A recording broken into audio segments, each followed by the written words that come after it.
Shalom, shalom, shalom. Ndagusuhuje mu izina ry'Umwami wacu Yesu Kristo, kandi nguhaye karibu kuri YouTube channel ya Mukalibiya TV. Amahoro y'Imana abane nawe.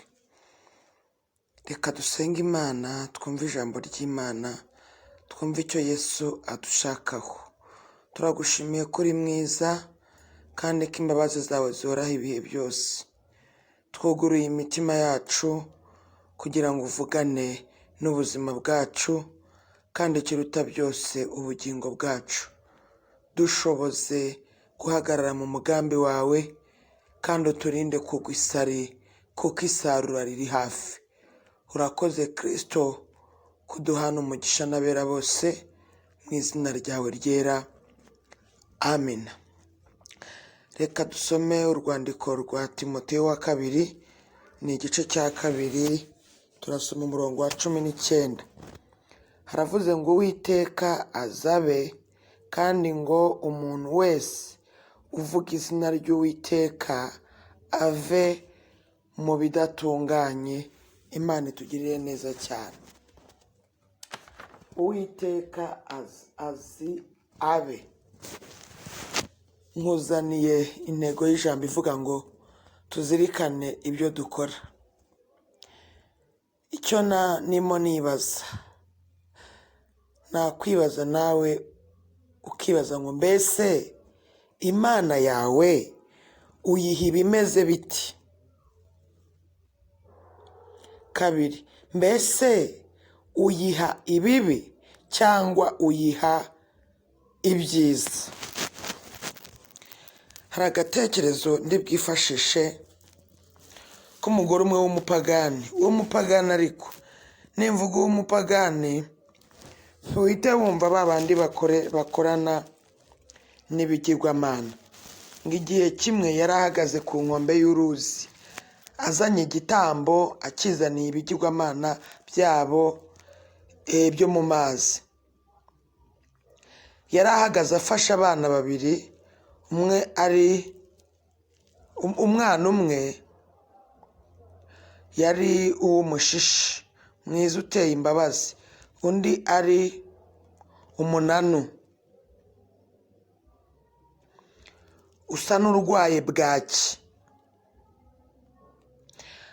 Icyo gihe umubwirizabutumwa wari wicaye ku nkombe z'urwo ruzi, iwe yari ariko yisomera Bibiliya, ngo abonye uwo mudamu aje, amwitaho cyane, akurikirana ibye kure, aho yari yicaye ashaka kureba icyo ashaka gukora.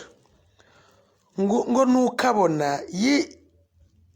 yijishuye wa mwana mwiza w'umushishe, abona nta no gushidikanya agize, amujugunya muri rwa ruzi, maze ingona zari hafi aho zihita zimusamira hejuru, ziramutanyaguza, mu gihe nyina we yari yisubiriye mu nzira yaturutsemo, yitahiye afashe wa mwana w'umunanu mu ntoki. Ngo umubwirizabutumwa abonye iby'uwo mugore akoze,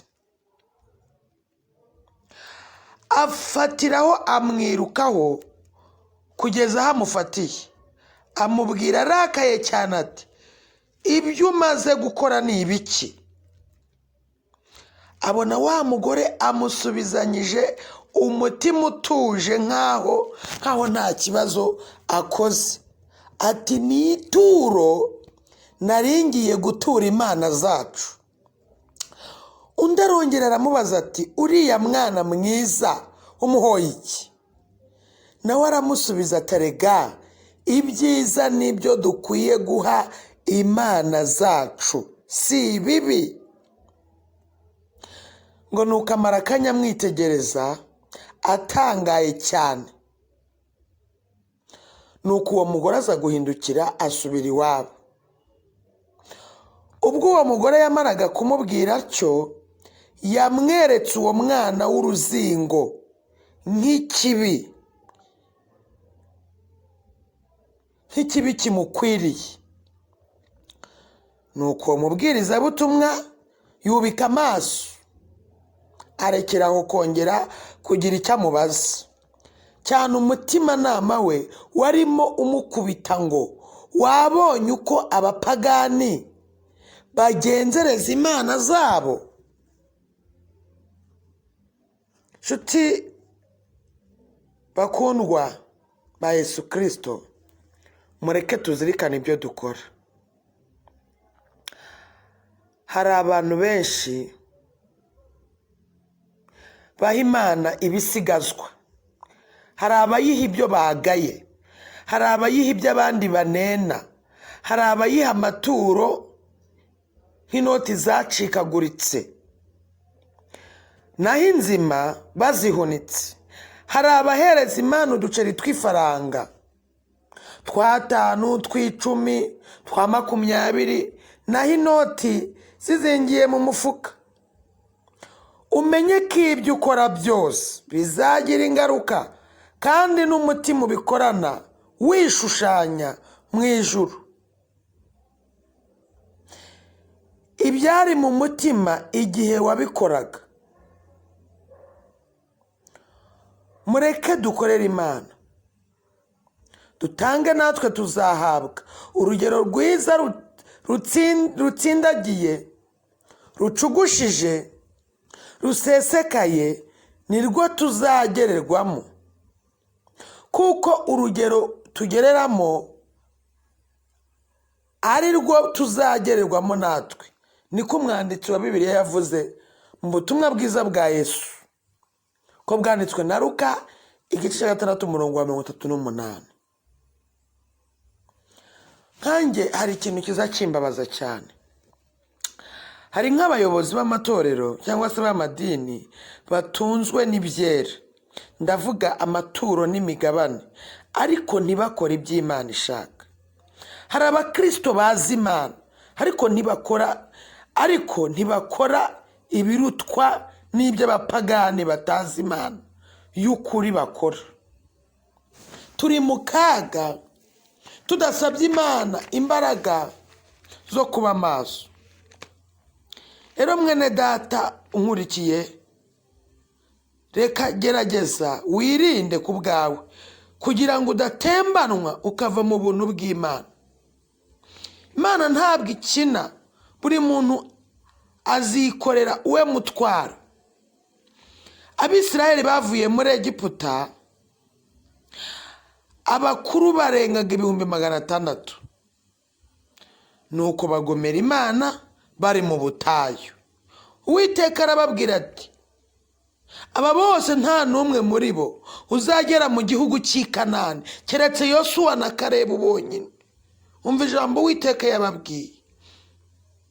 Abandi bose barimbukiye mu butayu uretse Yosuwa na Kalebu bonyine, nk'uko Imana yabivuze. Niryo jambo nasomye muri Luka 1:37, haravuga ngo kuko ari nta jambo Imana ivuga ngo rihere. Hari n'irindi riri mu Baroma igice cya 2:11, haravuga ngo n'ubu abagomera Uwiteka bose bazarimbuka, kuko Imana itarobanura abantu ku butoni. Imana dutabare cyane. Nukuri nshuti mukundwa ukurikirana ijambo ry'Imana, niba ukunda guhugurwa, tekereza ku ijambo rivuga ngo mbese impano uha Imana yawe imeze iti. Imana itugirire neza cyane.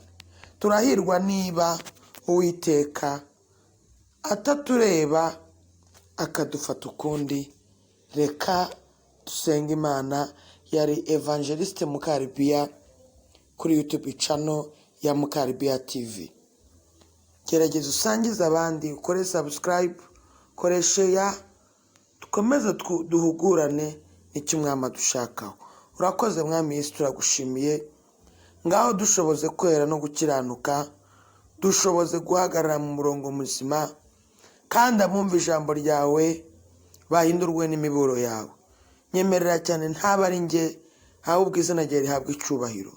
Reka icyo ushima, icyo ushaka, aba ari cyo ukorera umuntu wese ukwizeye, kandi imbaraga zawe zidukurikirane. Amen.